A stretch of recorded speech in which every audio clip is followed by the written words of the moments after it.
Hello and welcome back, everyone, to Rocket Rabbit Commentaries run-through of Metal Hellsinger. And in this part, after having successfully gone through Nihil, we're going to go through Acheron, one of my actually favorite levels in the game.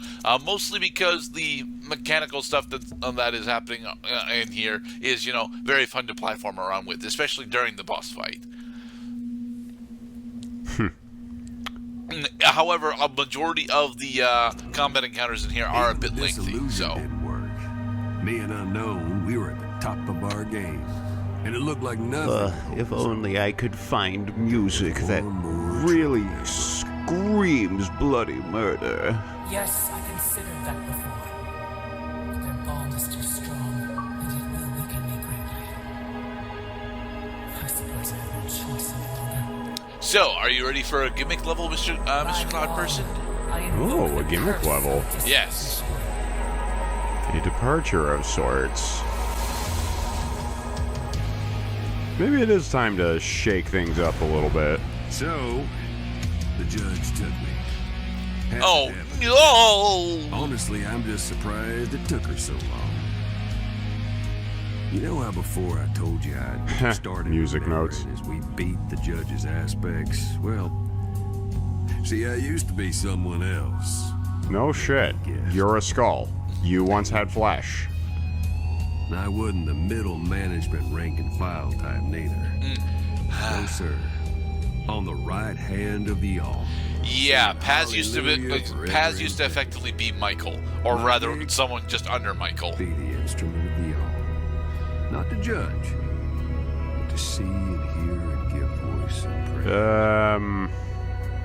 Boring, huh? I think Gabriel honestly was closer to being the chief conductor of the choir of angels. Isn't it supposed to be Metaton? The one that can change it all. No, Metaton's the scribe, right?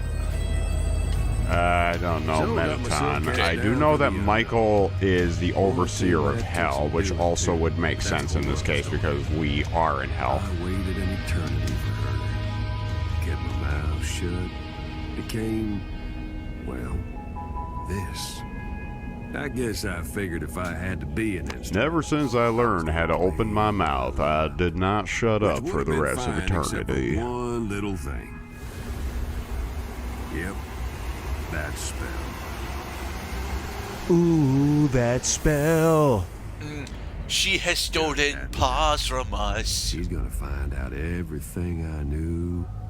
And everything I didn't even know I knew.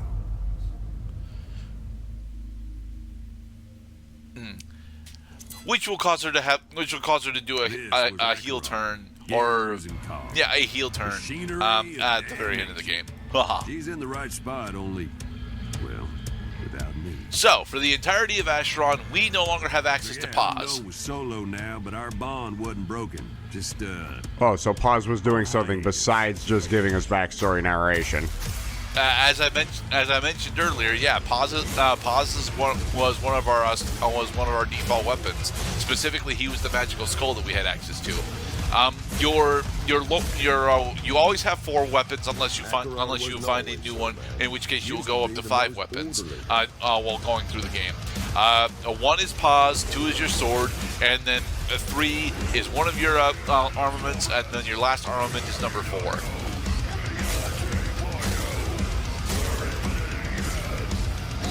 This track is also really awesome.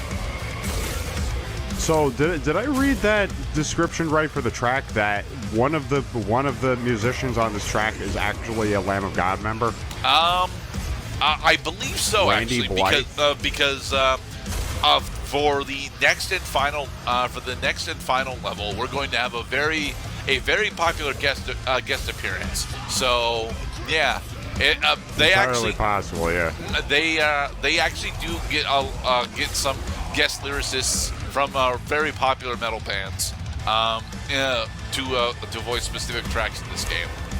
Very nice, very nice. Yeah, the lead singer of Lamb of God has always had a very distinct vocal style. I do love that we can actually use our melee execution in order to effectively air dash. It is very nice. Are you in the air? Are you on the ground? Well, either case, I'm about to put you under. More Beelzebubs. Acid barrage.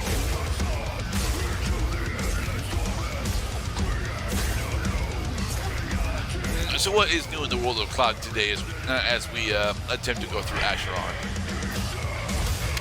Cleaning. We are we are getting to the end of spring in our timeline, so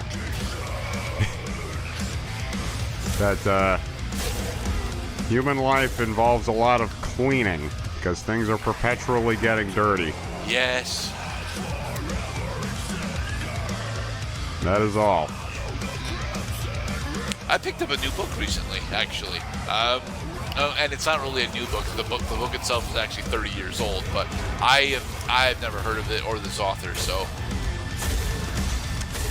And what's the book? Genetic Soldier. I'm only one chapter in, and it's honestly very generic so far, but I am still mostly enjoying it. So the generic aspect is the part that you don't totally vibe with. To be perfectly honest, no.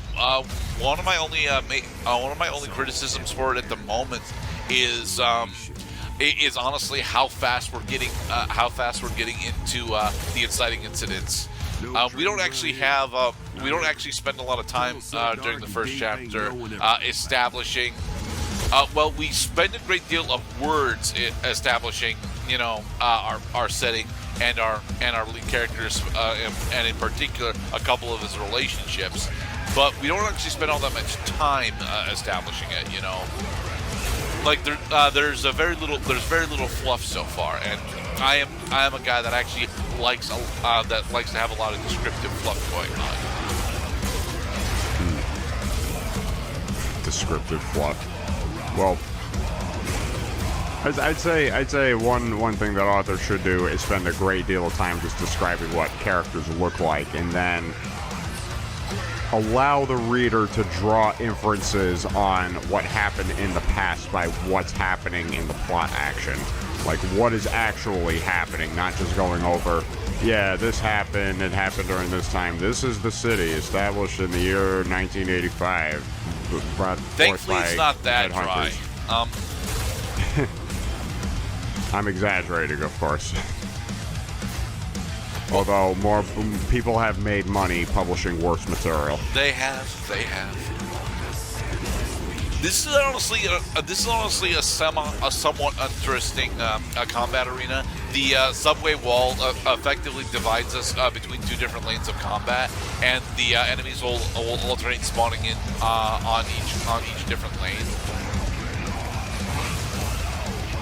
The thing is that because of it, it ends up being a bit more difficult to track down where enemies are that you are actually attempting to be in combat with.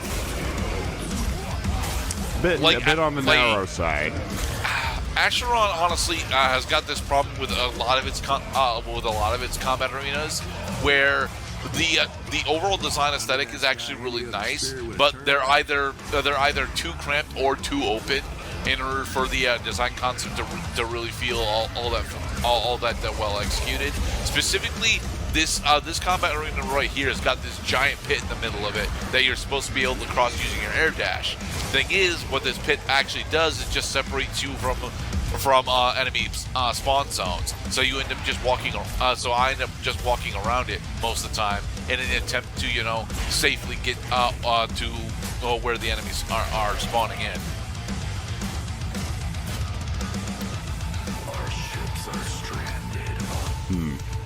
And then you've got this area over here, which is effectively the same issue, just in a corridor sense instead of in an open arena sense. Well, I was gonna say, what pit? Like you go by the throughway, and now you're in the next arena. Yeah, but you notice that pit that's directly behind the behemoth. We're supposed to be able to traverse that using our air dash. I see. And what's on the other side? No, aside from a wall, and enemy spawn zones. Gotta get close to them spawn zones. You gotta get to the spawn zone so you can hit them on the beat.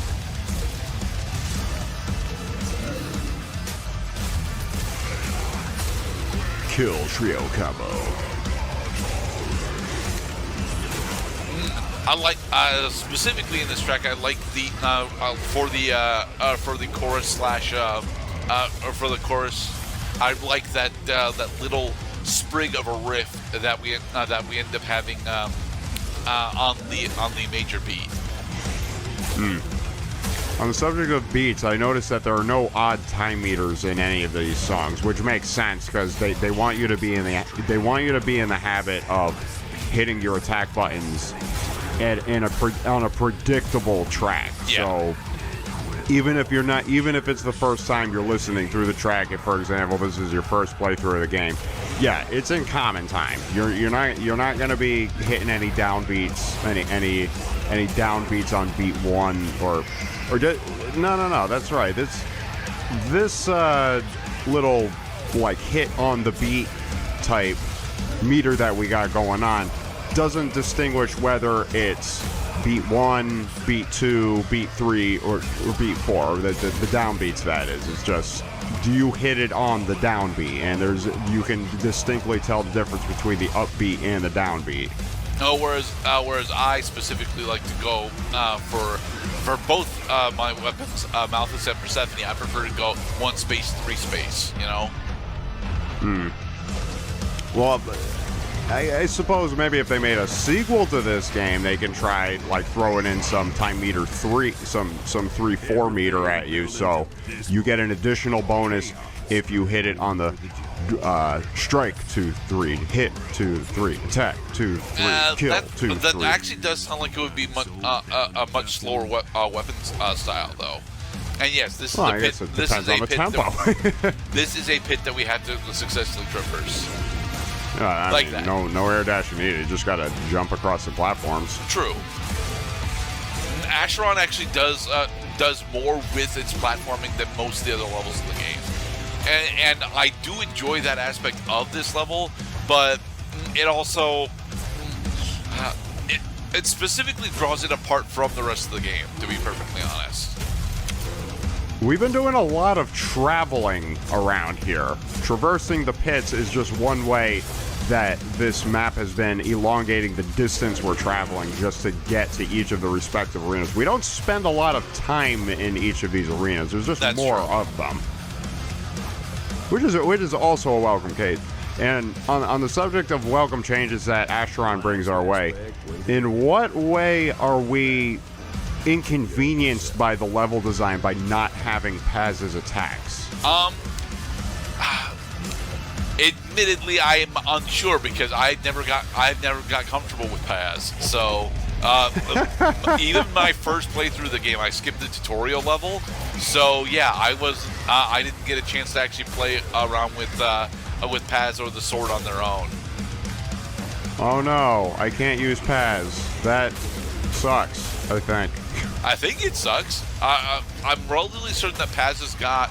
I'm relatively certain that Paz's ultimate is actually a death laser, but like you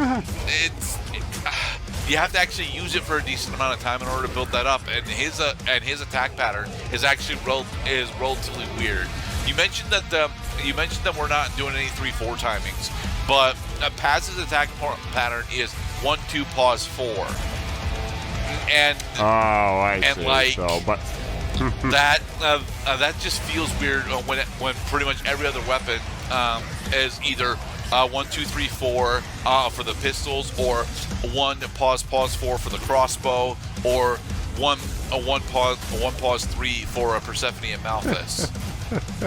You know, many are the times where like you played like a Soul Calibur or Mortal Kombat. You go to the combo menu, and it will give you like a little video of what the combo looks like when you execute it. Now, like listening to you describe the timing versus like when do you hit the attack button and when do you pause and rest. Like now I have like musical staff meters in my head where I got quarter notes and rest markers just showing you the attack timing. Hell, it's actually very interesting that you bring up Soul Calibur and Mortal Kombat, because I believe that maybe not necessarily Mortal Kombat, but other fighting games actually incorporate distinct pauses. I know Tekken does it actually a lot, where that for specific dialogue combos, they will incorporate lengthy pauses in between commands in order to get perfect execution of those commands. Yeah, I think most games that have combo systems where you can string attacks in quick succession to get increasingly more powerful attacks or exploit stagger moments will have a nuanced rhythm versus just, just spam the buttons. All of them are at the same timing, same intervals. But that would very quickly cause staleness, especially if you're trying out the different characters and realize, oh, every character plays exactly the same. I know one, I know them all. That's boring. Yeah. I like the aspect that you can learn each of the different combos and then also apply these combos where they are most effective depending on the situation. At least in theory. Anyway, in the next episode, we will finish up Acheron. Be safe, everybody. Hell, I don't know. 'Cause she was And remember, keep a rhythm.